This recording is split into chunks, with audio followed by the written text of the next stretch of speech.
爸爸做什么工？爸爸的工作是送人家上天堂。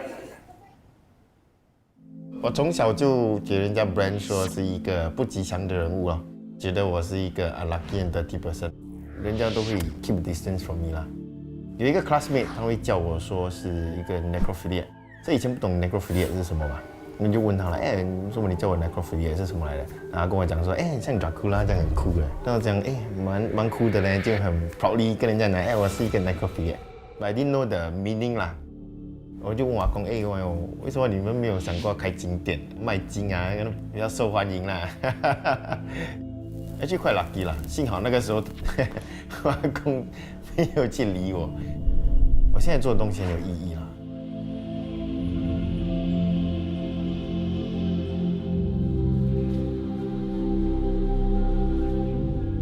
I'm a funeral director and a fourth generation undertaker.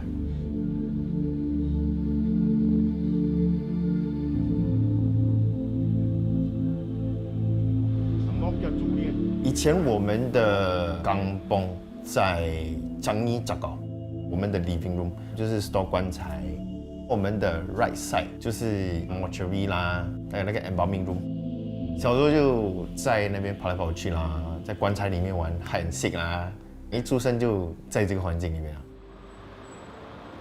其实还蛮怀念以前钢崩 days 的那种 carefree 的时候。大家都在一起啊，我阿公、我 father、grand uncle、我的姑姑啦，他们全部住在一起。那 kampung experience 是吧？从小看他们很勤劳、忙进忙出，可能从那个时候啦 ，they instill in me that hard work 是一个很 normal 的一个东西咯。小学的时候，第一次跟我阿公去做工，做那个 ash collection， 把那个骨灰装进那个骨灰瓮里面。那个时候我可以看到他，阿公很认真摆那个骨头，那个时候印象很深刻。人往生之后啊，能经过火化出来，那个骨灰是这样的。大家也不明白我阿公在做什么，我只是懂 after 他做完之后，那个 family 就一直跟他谢谢你啊 ，Mr. Lee， 我就觉得哇，我阿公很厉害的。我可以看到我阿公他们对这些 grieving families right。他们真的是放所有的心思进去 ，every 小细节都一定要做到。好，拜三拜，再拜三拜。我们有以前我阿公跟我father很反对，他们一直跟我讲，你拿一个大学的 degree， 然后去做一个 office job， 不要做我们这行很辛苦。有一些人他们跟我讲，你这种人，你什么都不可以 achieve 的了。如果你没有你的 father， 你没有你的阿公，你什么都不是。哇，那个时候那句话就刺激了一下，不然我去外面做看看哦。我在 finance line 的时候，在那个 particular environment， 整天就想着 sales target。To me 已经变成太过 meaningless 了。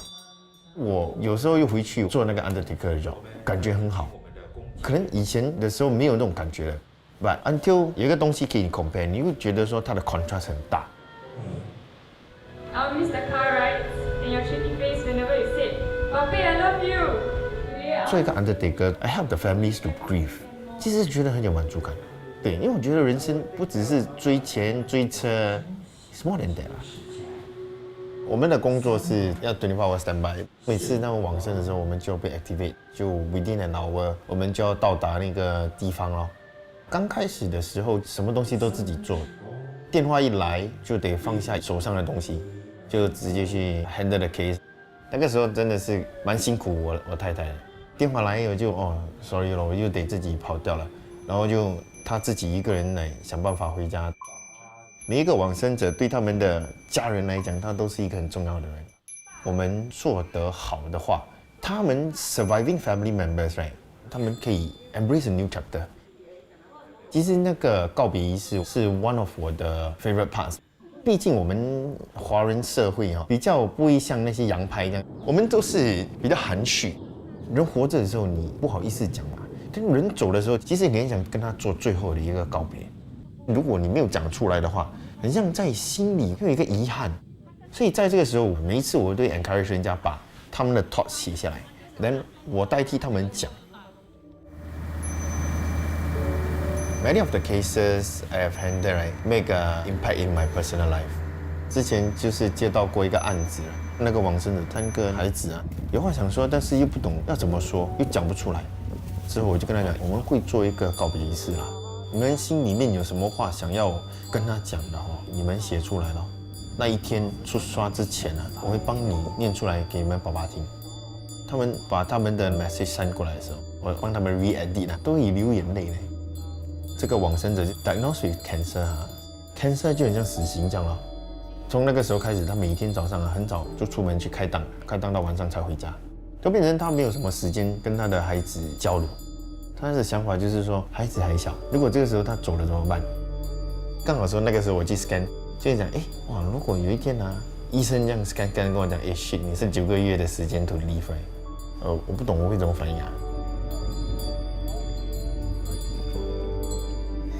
宝贝儿子，宝贝儿子。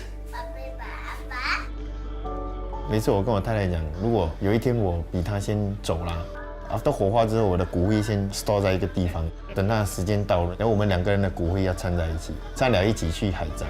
每次她都会跟我讲你连死都不放过我。现在我有hire一些 assistants 啦，不用说每一次接到电话就马上放下手中的一切，因为这样子的话，对我的孩子来讲也是很 unstable。其实我要灌输我的孩子的价值观，就是对众生都要有一个慈悲的心。我也是要灌输他们一个刻苦耐劳的精神。另外一个想法是，不要把 material 的东西看得太重，反正你要 value 的是你的 relationship 多过一些财物。长大你会不会想做一样的工作？要因为你要帮助人家，啊，你要帮人家。我要帮爸爸。